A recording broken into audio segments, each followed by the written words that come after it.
Hey everyone, it's Victoria with Nutrition by Victoria. I have a Master's of Science in Human Nutrition and I specialize in metabolic health and helping you to build a high functioning metabolism so that you can get and stay healthy, fit, and lean relative to your genetics for life, eating as much carbohydrate as you desire. So today is going to be a fat loss Q&A. Mostly from the questions that I got on my most recent video, how to lose body fat fast. But I also want to answer a question that I just got on my Instagram. And so I'm going to start with that one first. So the question was, when I eat sugar, I get really tired afterwards. And I've heard this question a few times, and really this comes down to cortisol. So sugar lowers cortisol, and there's a study that has actually proven that. I'll put a link for it in the description of this video. In the description of this video is also a link to my coaching. I have a coaching program, which is an ebook plus video lessons. I do one-on-one coaching, and I have a coaching group membership, a lifetime membership and a 1-month membership, depending on what you want. But anyways, so cortisol is lowered by sugar. So if you're really zonking out after you've had something sugary, like I'm gonna take a bite of something here, it means that you've been running on cortisol all day. Okay, so when I eat sugar, because I'm carb adapted, because I eat sugar, because I eat a high carb, low fat diet, when I have something sugary, it relaxes me, but also gives me energy because my body is used to running on glucose, okay? When you're not used to running on glucose, or when you don't eat enough carbohydrate, then when you have carbohydrate, like sugar, added to fruit or, in juice or something, and it zonks you out, that means that you've been running on cortisol all day. Cortisol is a fat storage hormone that raises your insulin levels. So in order to become insulin sensitive, you want to eat a high carb, low fat diet and become carb adapted. Okay, next question. Okay, I gotta finish up while the baby's asleep, okay? How's school? Good. Okay. I slapped on a pedometer this weekend and realized that crappy Netflix romance movies are exactly the right length for 10,000 health bounce or walking style steps on the Cellerciser. Would you say that's the type of talking cardio I should be aiming for, or is that too little?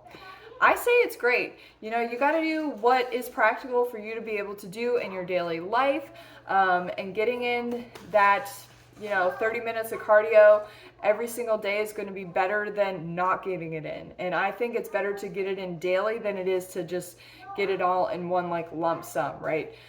Because every day you want to be taking in more oxygen so that you can burn more fat. I use a Cellerciser personally for at least 10 minutes every single day. It's been really great for my pelvic health. I find that it's really great for posture and just toning the body in general. So yeah, that's perfect. I'm wondering how long it takes you to get 10,000 health bounces in on a Cellerciser. And I do recommend that 95 to 99% of your weekly cardio intensity is at talking pace. So that's perfect. Okay, how about all starch-based diet? I'm more fruitarian style with tons of greens, but I am curious about your thoughts about fruit versus starch-based diets. I have made several videos about this. Maybe if you guys can look in the archives of my channel, you'll find it. But in short, in order to have carbohydrate sufficiency every single day, you need to be eating fruit, sugars, and starches as much as you want. Starch-based is not going to be the most ideal for fat loss because you're restricting too much other carbohydrate sources. In fact, most people who lose weight on a starch-based diet do so at the expense of their metabolism because they end up calorie restricting. So I think being all fruit-based, it actually is easier to get in more calories because fruit, there's more variety, and especially if you're adding sugar to it, it can be pretty satisfying. But I find the most successful way to eat a high carb, low fat diet is to include fruits, sugars, and starches. I've been fruit-based on occasions, like completely fruit-based, and I've been completely starch-based, but I'd say I've been completely fruit-based more than starch-based because I need to get that sweet in, those simple sugars, you know. And the other thing too is that fruit digests a lot better than starch, so I like to eat fruit all day with sugar added, and then have my starches at night because they do slow digestion down. They do require more effort from the body to properly digest them. So, you know, it's perfect for relaxing and winding down in the evening and getting ready for bed and having a really big starch hit to your body so you can restore glycogen from the day and have enough glycogen to work with overnight, because sometimes people will run into, you know, gluconeogenesis overnight when you run out of glycogen, and that can cause elevated blood sugar levels in the morning. So that's just something to keep in mind, and that is due to cortisol. Okay, let's see here. How does one begin to eat more carb calories if digestion is slow due to a low calorie, high carb, low fat diet? Well, I recommend eating more fruits and sugars because they digest so fast.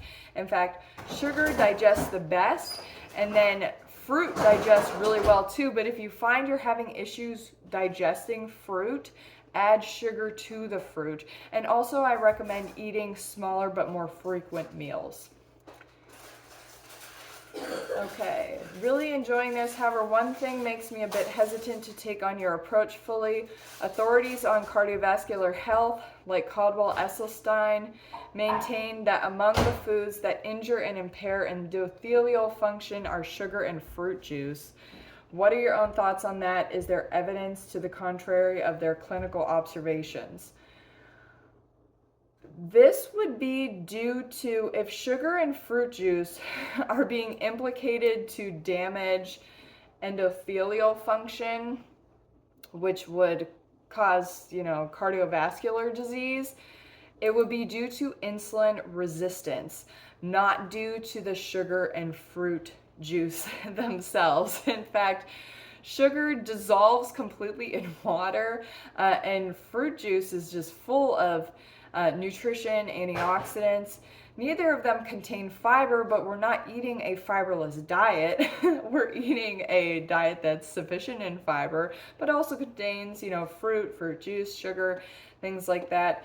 The key with sugar and fruit juice, you have to eat a low-fat diet. In fact, the diet that is most associated with cardiovascular disease risk is a high-fat diet, particularly saturated fats.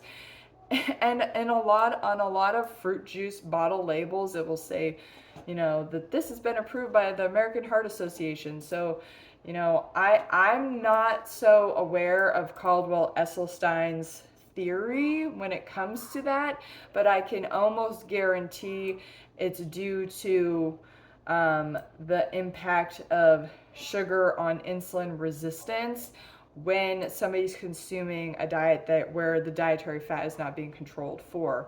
So when in doubt, eat less fat. Don't limit your sugars and fruit juice.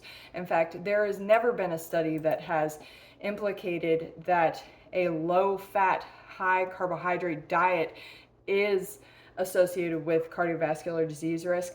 In fact, Dean Ornish's program included sugar, fruit juice, and all kinds of high-carb, low-fat plant foods, and his program was shown to clinically reverse heart disease using a high-carb, low-fat diet. Okay, what are your thoughts on avocado? My husband calls it the mayonnaise fruit because it tastes like mayonnaise. A little free jar, I had this water squishy. Yeah, nice. Yeah, so avocado, I don't like it because I don't have a palate for high fat foods, okay? Of the fatty plant foods, I'd say that it's like the least in fat. And you know, I have had it like maybe like once a year in a sushi roll.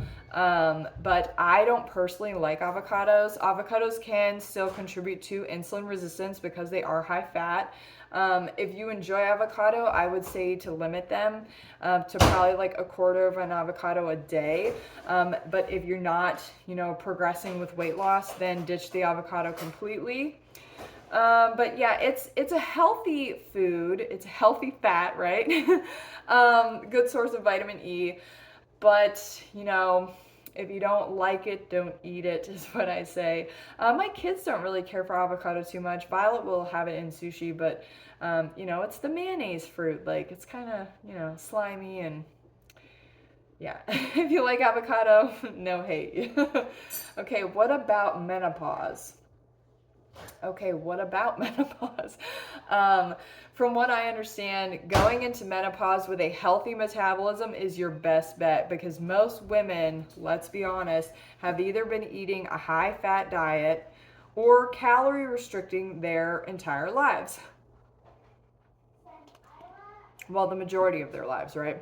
So, when you enter menopause coming from that kind of a background, you're going to have a harder time with it.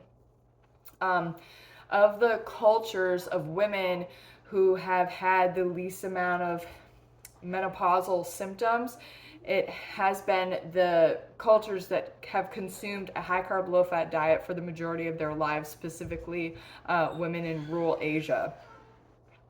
Having some soy in your diet has also been shown to be beneficial during menopause.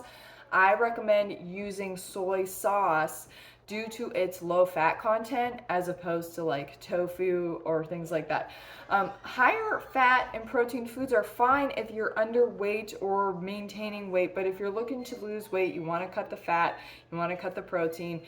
Eat sufficient protein, so about 46 grams a day, but focus on high carb, low fat plant foods and use soy sauce as a condiment.